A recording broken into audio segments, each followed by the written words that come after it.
Hi everyone, welcome to Lift Big Now. My name is Ashim and you are watching training footage of my recent deadlift workout with some bench press and good morning work thrown in as well.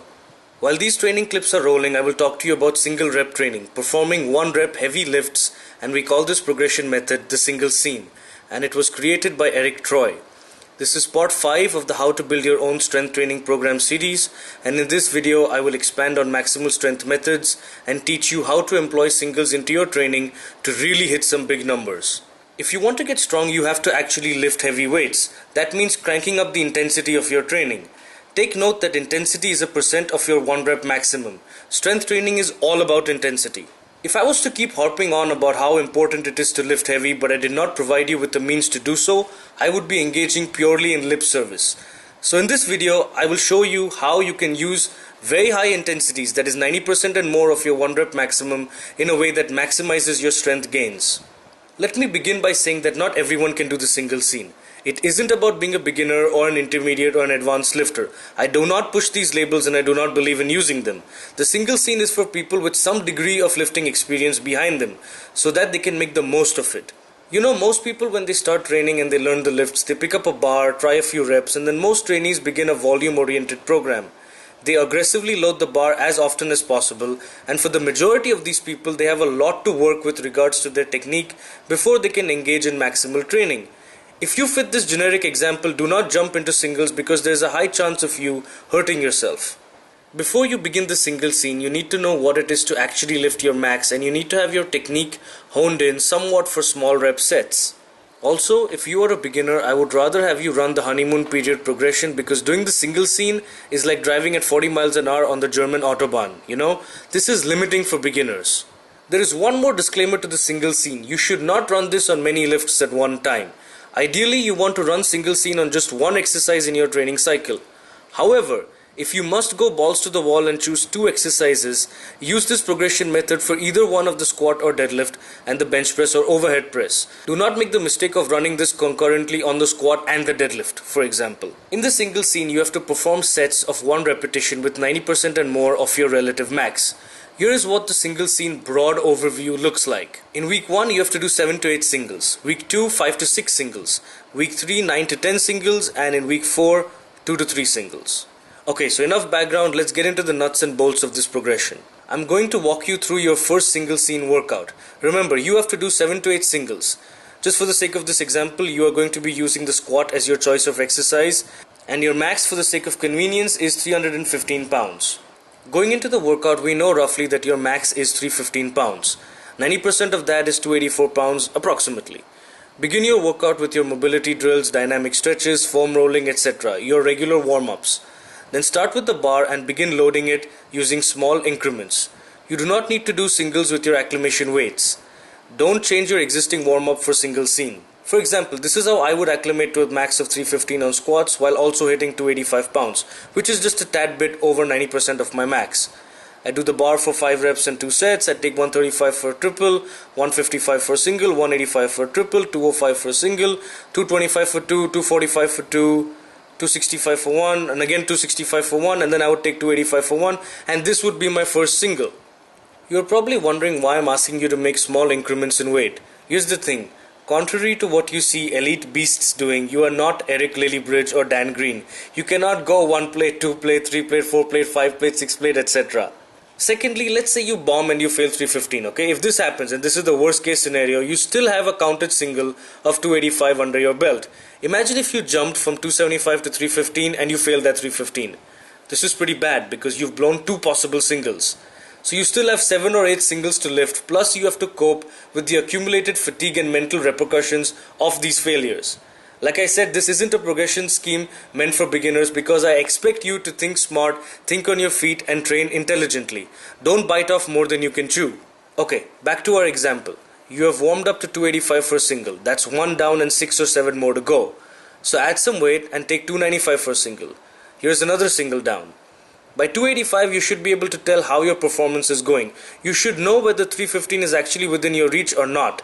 So if 285 goes well, based on your intuition, you can jump to 315, or you can take 295 and then jump to 315. Either way, you have to take 315 at some point. Let's say you go 285, 295 and then 315. That's 3 singles and 315 is your relative max. Now what if at 315 you feel you can do more? Well, you can play conservative, and for first timers using this progression method, that is what I advise.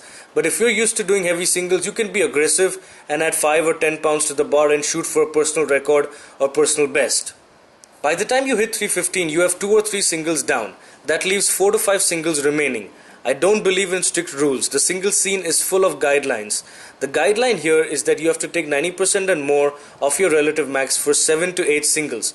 90% means you can drop down all the way to 285 and build up from there, or you can take 3 or 5 for a single or 2 and then taper off, etc. There are various ways you can play with this.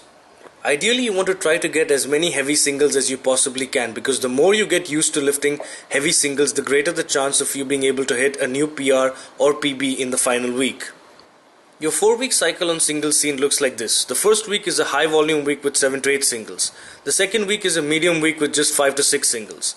You can use the feedback from week 1 to really concentrate the bulk of your singles at higher intensities in week 2. Now week 3 is the ball busting week, 9 to 10 singles. This is going to be hard and it is meant to really push you. So you go balls to the wall this week. Let's say this is the week you manage to take 315 for 2 singles. Now week 4 is like a deload week. Very little volume at just 2 or 3 singles, but the intensity is high. This is my kind of deload. Here is your chance to set some new records for yourself.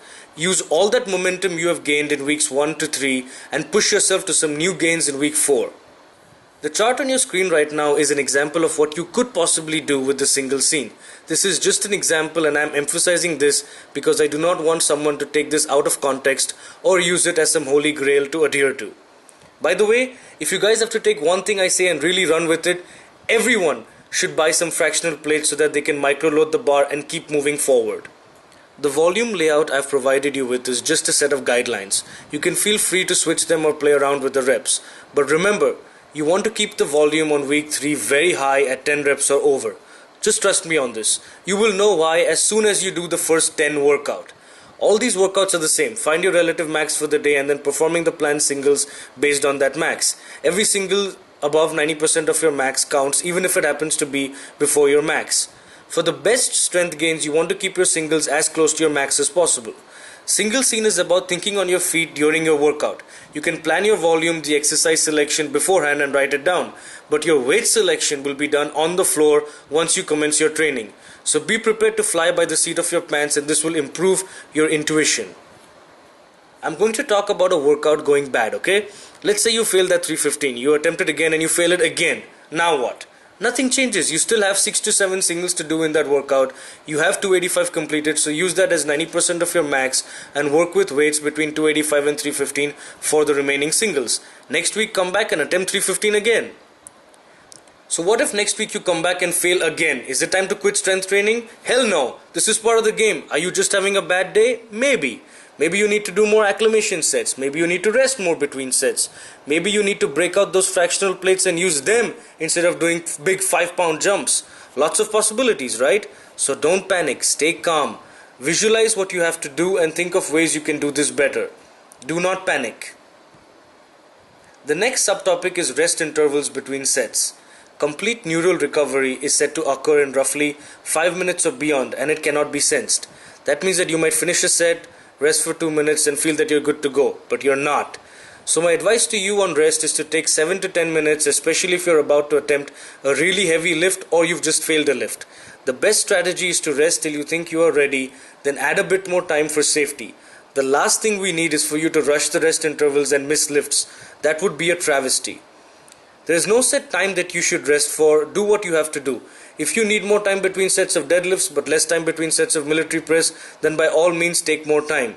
You may also need more time after a failed attempt, as often a failed attempt will expend more energy than a completed rep. Okay, it's time to summarize this entire progression method. To begin, have an educated estimate of your 1 rep maximum on your chosen exercise. Perform your warm-ups and begin acclimating to this weight using increments that you deem appropriate. I prefer small jumps so that I have a safety net if I fail on this max. Work up to your max. This is your relative max for the day.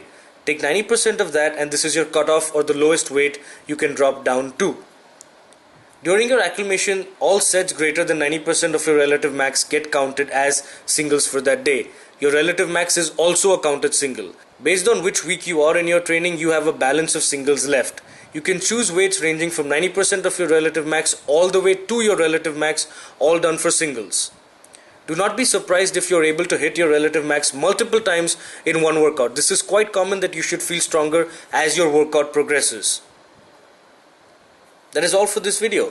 For further reading on the single scene, check out the single scene article linked on the screen before you, which is written by Joe Weir and Eric Troy. The next video in this series is going to be about consolidating your strength gains. Stay tuned for that. I hope this video has been of help to you. Thanks a lot for watching and best lifts to you.